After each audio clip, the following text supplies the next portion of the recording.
deaths of 270 people at Lockerbie in Scotland, Britain's intelligence services have given high priority to bringing those suspected of this mass murder to trial. American and British investigators pointed the finger at Abdel Basit al-Megrahi and another suspected Libyan spy, Lamine Khalifa Fhimah. MI5 was meant to lend its weight to the inquiry.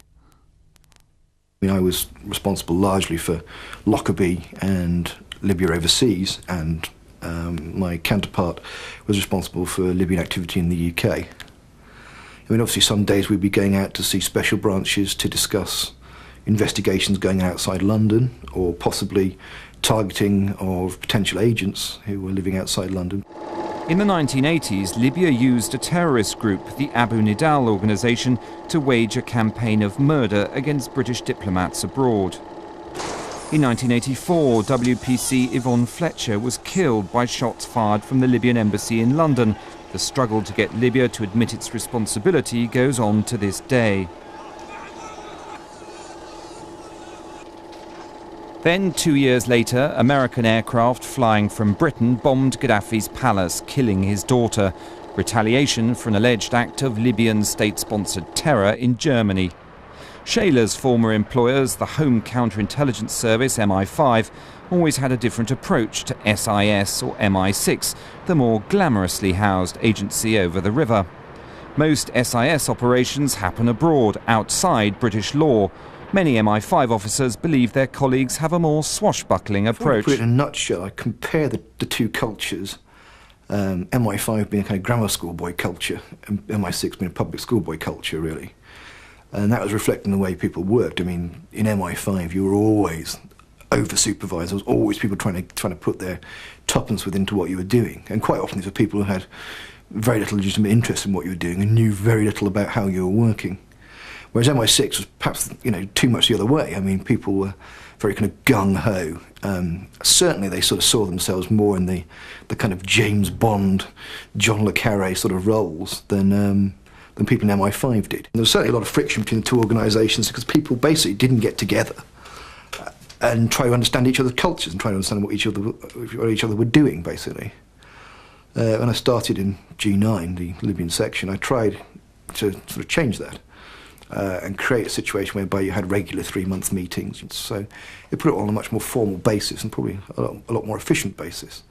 But as a result of that, I mean, we knew MI6, I'd say, on a kind of social level as well. I mean, part of having the meetings as well, you go afterwards, have a beer, talk about things, get to understand them as human beings as well.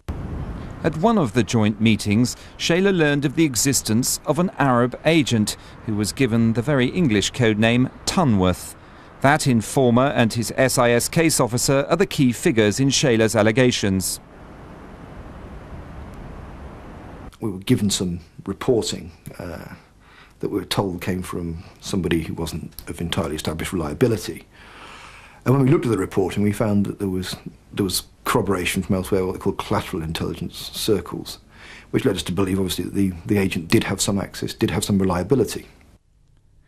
MI5 and SIS each sent 2 or 3 officers to the meetings. The MI5 ones who Panorama has established were present were G9A1, Shayler himself, and 2 others using the MI5 internal acronym G9A15.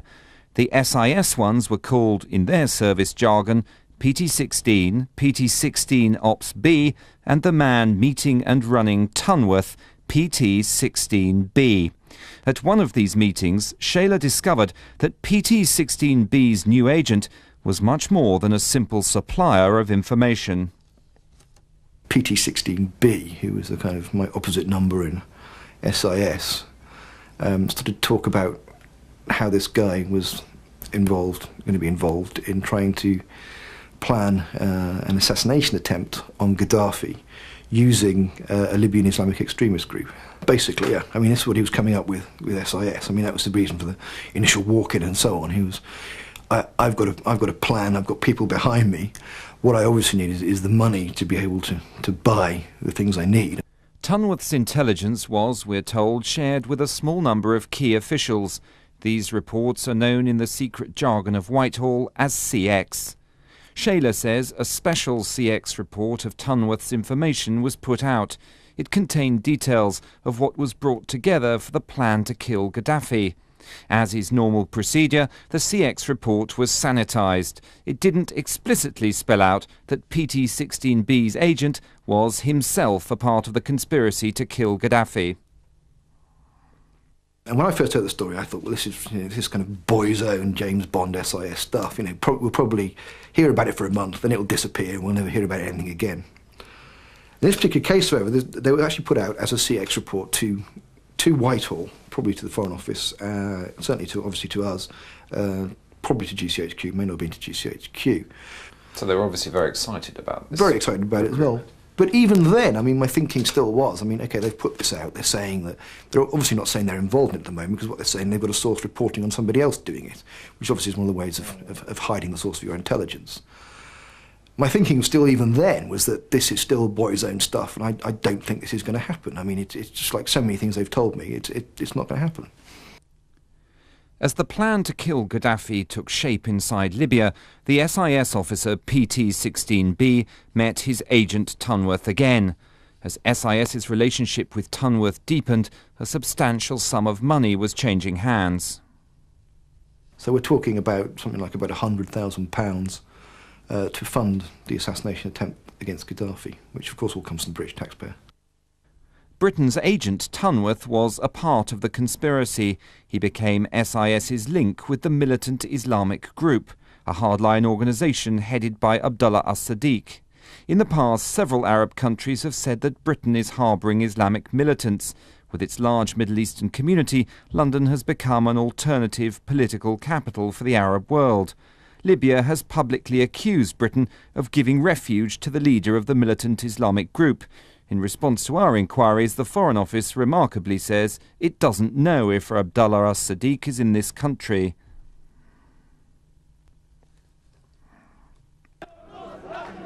Late in February 1996, the militant Islamic group went into action. They'd learned that Colonel Gaddafi's car was going to pass on a road near the city of Sirte. The terrorists had put a bomb under the road and waited.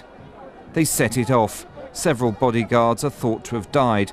In the gun battle which followed, 3 members of the militant Islamic group were also reportedly killed.